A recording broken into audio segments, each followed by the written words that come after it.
FSL की जांच report आ गई है। एफएसएल ने बस की डिग्गी, बस के आगे वाले भाग, बस के पीछे वाले भाग और बस के इंजन के आसपास के भाग, चार तरफ से अलग अलग नमूने लिए और किसी में even trace amount of explosive भी नहीं मिला है। तो ये बात बिल्कुल तरीके से निराधार है कि इसमें आग लगने, आग बढ़ावा देने में किसी तरह के एक्सप्लोजिव का हाथ है। जो रिपोर्ट आई हैं, जो तकनीकी पहलू आए हैं सामने, उसमें ये बिल्कुल क्लियर है कि एसी जो है बस का, वहाँ पे शॉर्ट सर्किट हुआ, उससे आग लगी।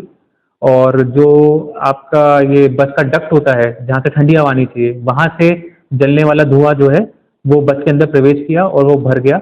इससे जो वहाँ पे लोग थे उनको सांस लेने में दिक्कत आई, कई के लंग्स में जल भी गए हैं। जो हॉस्पिटल की उनकी रिपोर्ट्स हैं, ये भी इस बात की तायीद करती हैं। और जब इन्होंने बस का खिड़की का कांच तोड़ा तो ऑक्सीजन आई, बाहर से जब ऑक्सीजन आई तो एकदम से आग तेजी से लग गई और फिर पूरी बस 5-7 मिनट में चल गई। ये में पोटाश की बात सामने आई थी, बट एफएसएल की रिपोर्ट में कंक्लूसिवली प्रूव हो गया कि किसी भी तरह का कोई एक्सप्लोजिव नहीं था।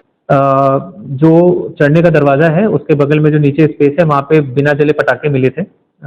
और जो पीछे डिग्गी है वहाँ पे 35-36 हमें ऐसे गन्स मिली थी, जिसको बाद में लोगों ने मतलब पोटाश गन्स कहा, जो जानवरों को भगाने के काम आती है।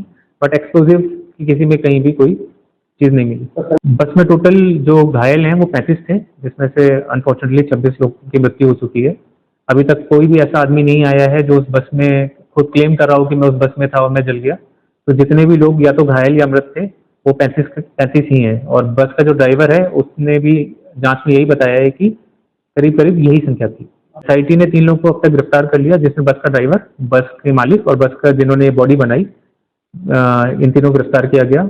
बस में बहुत सारी जो है अनैतिक लाभ के लिए अनियमितता पाई गई, जैसे कि फायर इमरजेंसी जो एग्जिट है उसके आगे सीट लगी हुई है, कोई भी फायर एक्सटिंग्विशर नहीं है।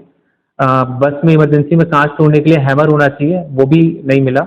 और इस तरह की और भी कई सारी जो है अनियमितताएं जो हैं वो पाई गई।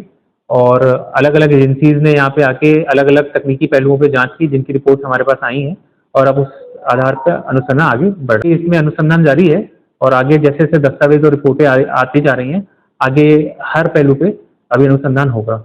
जितने भी मृतक हैं उन सबका जो भी शव है वो बोर्ड से पोस्टमार्टम हुआ है वहाँ पे, तो उनमें कोई भी सबकी कंक्लूसिव रिपोर्ट है। हाँ, उस टाइम उनके डीएनए सैंपल्स बिल्कुल सबके लिए गए थे, जिससे कि बॉडी की पहचान होने में हमें वो हुआ। और बॉडी चूंकि चार्ड है तो उसमें बहुत ज़्यादा चीज़ें सैंपल्स लेने के लिए नहीं बचती।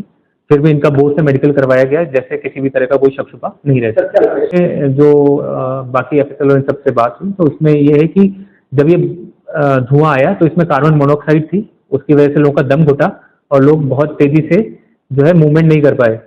और जो ये अनियमितताएं थी कि फायर एग्जिट्स नहीं थे और ये खिड़कियों के पास हैमर्स नहीं थे, तो उससे भी लोगों को निकलने में दिक्कत हुई।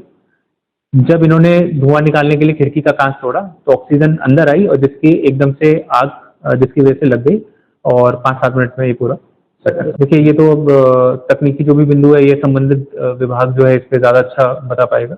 बाकी सरकार की तरफ से जो भी जारी दिशा निर्देश हैं उनकी पालना सुनिश्चित की जाएगी और आरटीओ साहब के साथ मिलकर एक अभियान चला के जो भी इस तरह की वायलेशन है उन पर सब कार्रवाई की जा रही है और आगे भी की जाएगी।